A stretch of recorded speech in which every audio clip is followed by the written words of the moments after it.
Republican presidential candidate Ted Cruz this morning picked up an important endorsement.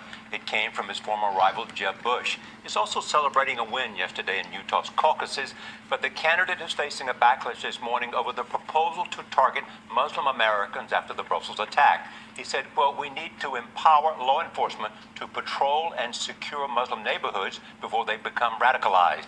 Senator Cruz joins us now in Studio 57. Senator, welcome back.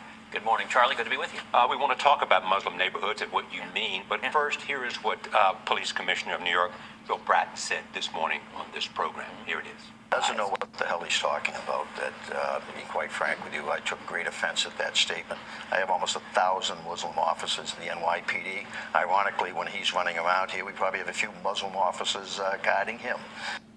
So what do you say to that?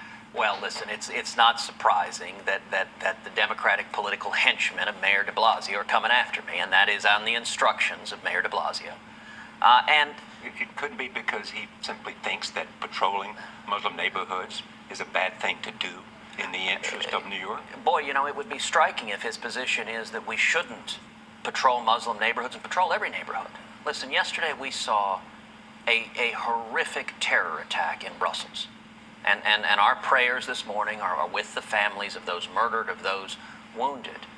But what is important is that was not a lone wolf. It wasn't an isolated attack. It was radical Islamic terrorism. It was ISIS that has declared jihad, that is waging war on us. And President Obama and Hillary Clinton, and sadly Mayor de Blasio, the elected Democrats, are so bound up by political correctness, they refuse to utter the words radical Islamic terrorism, and they refuse to be serious in defeating But the point is, you're suggesting that they should focus on Muslim neighborhoods more than any other neighborhood. Look, New York City, under Mayor Bloomberg, had a program that focused on, worked proactively with the Muslim community to stop radicalization, to prevent attacks from radical Islamic terrorism before they occur. Now, what happened? Mayor de Blasio came in and decided political correctness mattered more than keeping people safe. He disbanded the program.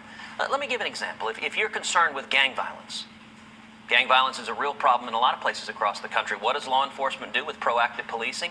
You go into the neighborhoods where gang violence is a problem and you work proactively to get the gang members off the street. And by the way, the people you're protecting are the residents of those communities who are typically the victims. With gang violence, it is often African Americans and Hispanics. It's low-income Americans who are often the victims of those violence.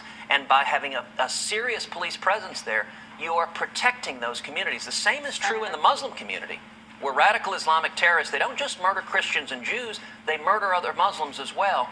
And we need to fight and defeat radical Islamic Senator, terrorism. you know that surveillance program was in effect in New York. It has been disbanded, as you mentioned. You also know it didn't lead to any leads, any intelligence tips. They said it didn't work. It is true that the de Blasio political henchmen say that. And it's also true that the NYPD said it provided valuable intelligence. And I'll tell you, as I travel the city of New York and as I travel the country, police officers over and over again stop me and they say, "Thank you for standing up and having my back." You know, there was a moment here in New York. This raises a lot of civil liberties concerns. So let me ask you, how many Muslims are in America? I don't know the number off the top of my head. So you're saying that law enforcement should surveil a number of Muslims, and you don't even know how many Muslims are in America? There are 3 million Muslims in America. Law enforcement is overwhelmed. So you're saying we can't defeat radical Islamic We have a terrorism? chief of police, one of the most respected chiefs of police, who was here earlier, who said there are no Muslim neighborhoods. It's not like Europe. It doesn't exist that way. It's impractical what you're suggesting. Also, it doesn't suggest it would lead to anything. It's more of a political point that you're making. Nora, actually, you brought up Europe, and it's a good example. If you look at the attack in Brussels, it's a direct result of the failed immigration policies in Europe that have allowed vast numbers of radical Islamic terrorists to come to Europe. And they've been ghettoized in neighborhoods that have become isolated, that have become separate, and they become incubators for radical Islamic terrorism. That's not a similar problem that we have here in the United States. Of course it is. There are communities in America. Name one community, one city, where we have a large group of radicalized Muslims. You have communities. You have communities, for example, in Minnesota. You have communities in Michigan with heavy concentration, and you have incidences of radical imams preaching jihadism preaching Islamism. But Now, how about this point of view? There are so many people that say that your comments are decidedly anti-Muslim, and that you're playing right into the hands of ISIS. That you're giving them ammunition to come after us, to really take action against us. That you're just teeing it up for people to come after us. Gail, with all respect, people are fed up with the political correctness of Barack Obama and Hillary Clinton. We're following the Paris attacks, following San Bernardino, and no doubt following Brussels. President Obama goes on TV. He will not say radical Islamic terrorism. Instead, he lectures Americans on Islamophobia. Enough is enough. Islamism is a political and theocratic philosophy that commands its adherents to wage violent jihad, to murder infidels, which they define as everybody else. But you're painting one community with one brush. That's the problem. problem. No, I'm not. There's a difference between Islam and Islamism. Islamism commands that you either murder the infidels or you forcibly convert them, you wage jihad.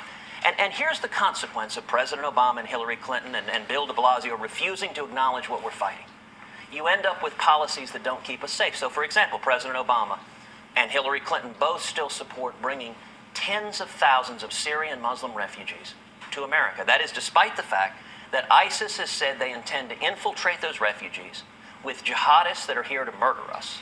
And despite the fact that the head of the FBI, James Comey, who was appointed by Barack Obama, said they cannot vet those refugees to make sure they're not ISIS terrorists.